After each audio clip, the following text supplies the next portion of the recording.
Welcome to Daily News Updates by the Shipping Tribune. Here we bring to you the latest maritime daily news in a concise short-form video format, a first-of-its-kind initiative in the shipping industry. Please subscribe for regular updates. Freight Market Scenario by Saigal SeaTrade. The Asia-Pacific Supramax market freight rates were largely lower on July 3rd.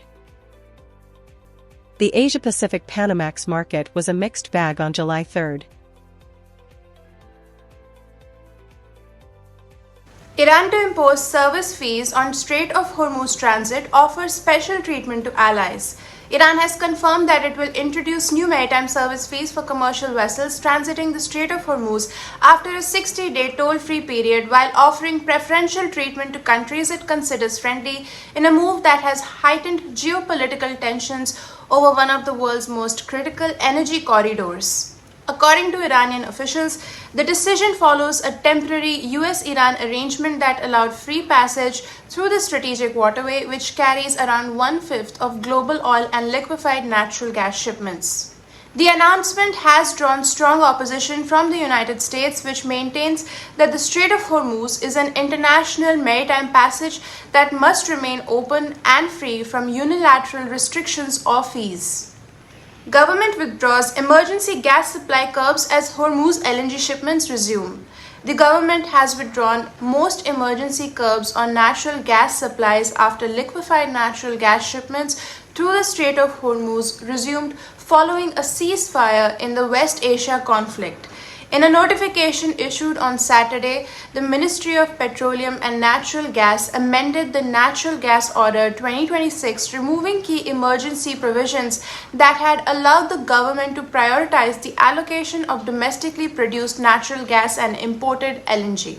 The emergency order, issued on March 9 under the Essential Commodities Act, was introduced after disruptions to LNG shipments through the Strait of Hormuz prompted suppliers to invoke force majeure and divert cargoes, raising concerns over India's energy security.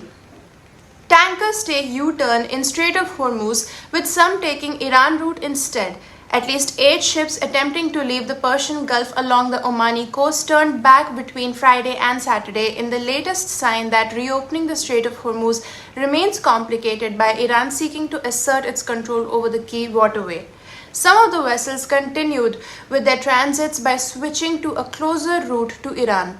The ships, including oil tankers, bulk carriers, and vehicle carriers, were observed sailing toward the Strait of Hormuz, ship tracking data show.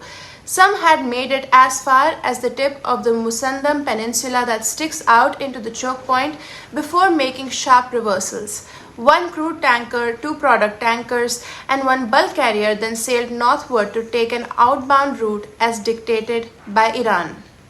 Oil drifts down after OPEC Plus agrees to raise output targets. Oil prices inched lower on Monday after OPEC Plus agreed to further increase its output targets from August, while exports from key producers via the Strait of Hormuz are recovering, potentially adding to global supplies.